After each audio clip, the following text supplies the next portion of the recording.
तो बच्चों, आज हम 10वीं कक्षा के अंतर्गत व्याकरण भाग में कुछ ऐसी बात पर या ऐसे अंश पर चर्चा करने वाले हैं जो हमारे लिए बहुत महत्वपूर्ण स्थान रखता है।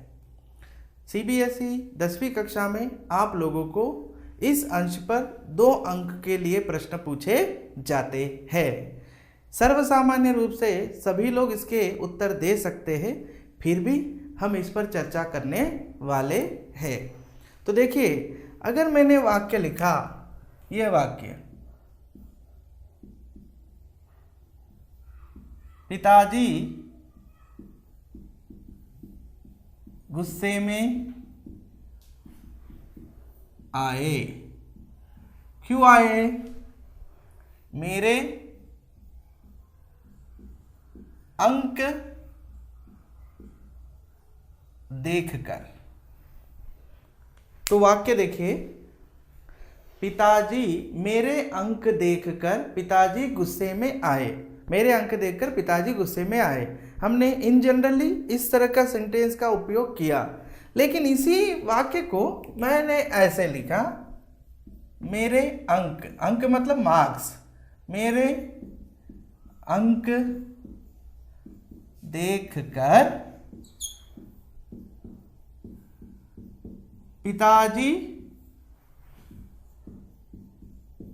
आग बबूला हो गए। तो देखिए यहां पर आप लोग के लिए, मेरे अंक देखकर पिताजी आग बबूला हो गए।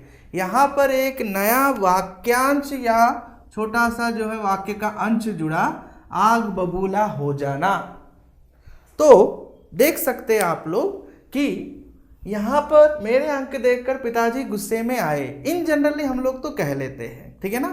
तो मीनिंग में कोई मतलब इसका कोई प्रभाव नहीं पड़ा, लेकिन जैसे ही मैंने ये सेंटेंस लिखा, मेरे अंक देखकर पिताजी आग बबूला हो गए, ये किसी विशेष अर्थ को, कुछ लाक्षणिक, कुछ विलक्षण, कुछ स्पेशल मीनिंग को बता रहा है। तो इसके कारण क्या होता है, भाषा की सुंदरता, भाषा की ब्यूटी बढ़ जाती है। तो देखिए, भाषा का प्रयोग हम करते हैं, भाषा में हम किसका प्रयोग करते हैं? वाक्यों का। वाक्य में क्या आते हैं? शब्द। जनरली हम लोग सब लोग बोलते हैं, लेकिन जब प्रभावशाली बोलना है, प्रभावशाली मतलब इफेक्टेड बोलना है, जब सुंदर भाषा का प्रयोग करना है, ब्यूटीफुल लैंग्वेज का प्रयोग करना है, तब हमें वाक्य के अंतर्गत या भाषा में कभी कभी जो है इस तरह के वाक्यांशों का प्रयोग करना पड़ता है। इन्हीं वाक्यांशों को हम एक तरह से क्या कहते हैं हिंदी में? मुहावरे कहते हैं। क्या कहते हैं बच्चों? मुहावरे कहते हैं। इन्हीं को क्या कहते हैं हम? मुहावरे कहते हैं। क्या कहते हैं? मुहावरे। और अंग्रेजी में इसे जो है हम लोग एक तरह से इडियम्स या कभी कहीं कहीं पर आपको प्रोवर्ब बोल के भी वर्ड दिखाई देखा, ठीक है। तो इडियम्स और प्रोवर्ब्स, जिसका प्रयोग हम अंग्रेजी में भी करते हैं और हिंदी में भी करते हैं, लेकिन हिंदी के प्रोवर्ब्स या हिंदी के जो मुहावरे और अंग्रेजी के प्रोवर्ब्स, इडियम्स, ये थोड़े से अलग है, ठीक है ना, इनमें काफ़ी अंतर है। तो आज हम इसी पर, जैसे कि अभी आप लोग को पता चला कि मुहावरे क्या है। मुहावरे भाषा में प्रयुक्त किए जाने वाले कोई वाक्य के अंग या वाक्य के अंश होते हैं, जिसके कारण भाषा की सुंदरता या भाषा प्रभावित होती है। जिसके कारण क्या होती है? भाषा प्रभावित होती है। भाषा का सर्वसामान्य रूप से हम सब लोग प्रयोग करते हैं, है ना। In generally we use the language, मतलब लैंग्वेज में हम शब्दों का प्रयोग, जनरल शब्द या जनरल जो सेंटेंस का यूज करते हैं, लेकिन एक स्पेशल इफेक्ट आने के लिए या एक स्पेशल ब्यूटी लाने के लिए हम इडियम्स, प्रोवर्ब्स या फिर जो है मुहावरों का प्रयोग भाषा में करते हैं, जिसके कारण भाषा की सुंदरता बढ़ती है। तो भाषा को सुंदर बनाने के लिए, साथ साथ में प्रभावी, इफेक्टिव बनाने के लिए ही हम भाषा के अंतर्गत वाक्यों में किसका प्रयोग करते हैं? मुहावरों का प्रयोग करते हैं। बात समझ में आई आपको? मुहावरे किसे कहते हैं? मुहावरे ये वाक्यांश या वाक्य के अंग होते हैं जिसके कारण क्या होता है, भाषा की सुंदरता या भाषा प्रभावशाली बनती है। तो बच्चों परिभाषा देखें हम मुहावरे की।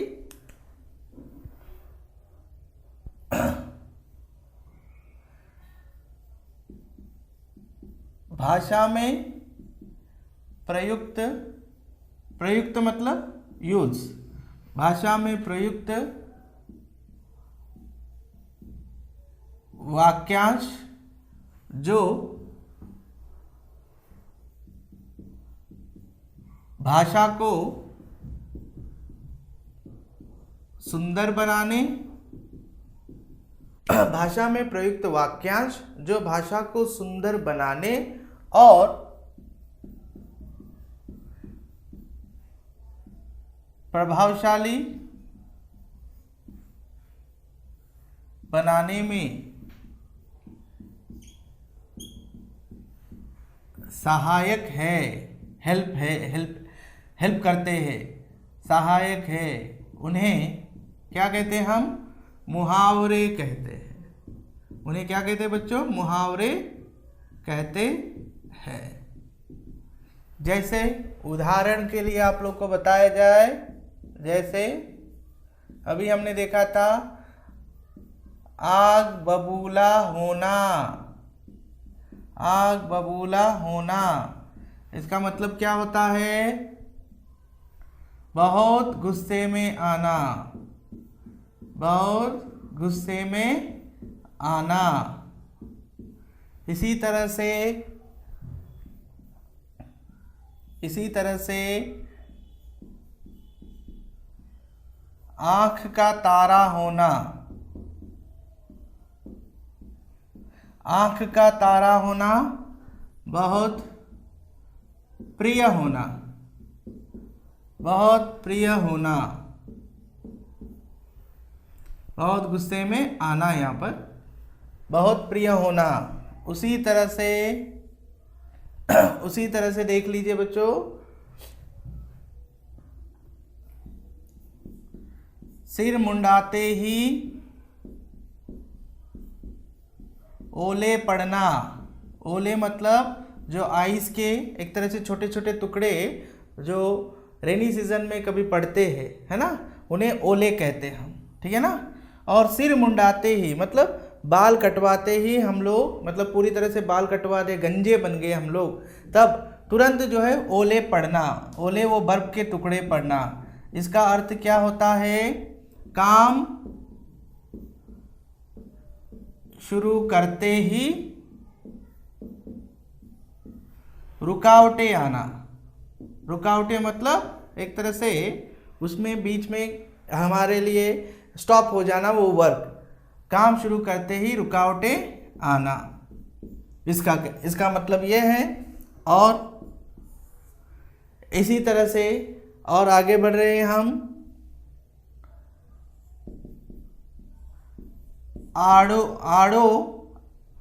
आड़े हाथ लेना, आड़े हाथ लेना का मतलब है बहुत कठोर व्यवहार करना, कठोर व्यवहार करना एक तरह से।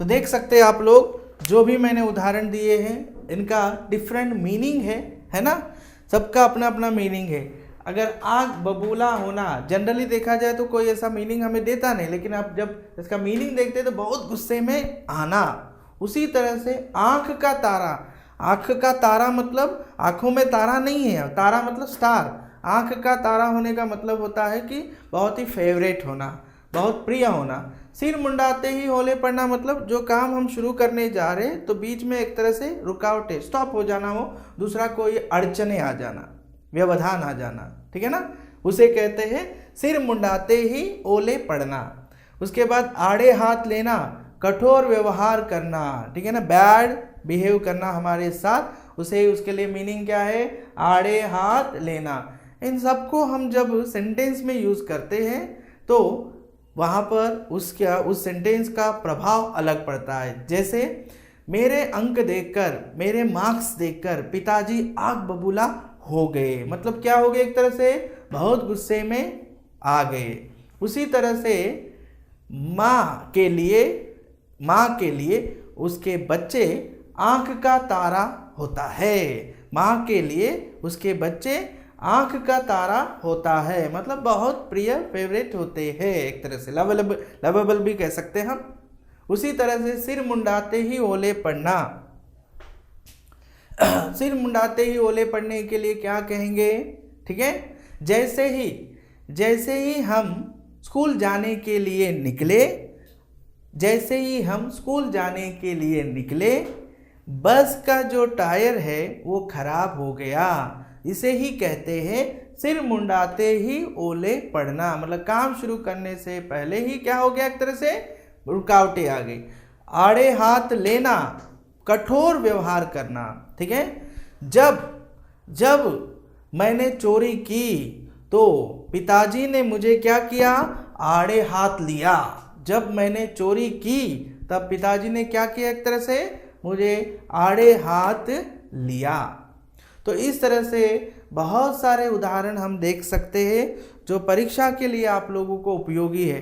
आपको एक वाक्य दिया जाएगा और वहाँ पर फिल इन द ब्लैंक्स के लिए मुहावरों से उस वाक्य की पूर्ति कीजिए। मतलब फिल विथ दिस मुहावरे, मतलब पर्टिकुलर मुहावरों से आपको याद रखना पड़ेगा, उसे मेमोराइज रखने पड़ेंगे आप लोगों को बहुत सारे मुहावरे, तब जाकर जो है उस सेंटेंस के लिए करेक्ट मुहावरा कौन सा बैठता है। जैसे मैंने उदाहरण दिया आप लोगों को, चोरी करने पर पिताजी ने मुझे डैश लिया, ऐसे आएगा आपको। चोरी करने पर पिताजी ने मुझे डैश लिया, तो क्या होगा? आड़े हाथ लिया। इस तरह से आप लोगों को बहुत सारे उदाहरण परीक्षा के लिए तैयार करने पड़ेंगे, जो आपके लेसन में पढ़ते समय, पाठ में पढ़ते समय आते हैं। उन्हें रेखांकित करते चलिए और उनके मीनिंग जानिए और आप लोग उसकी तैयारी कर सकते हैं। और ये 2 अंक के लिए आप लोगों को परीक्षा में पूछे जाते हैं।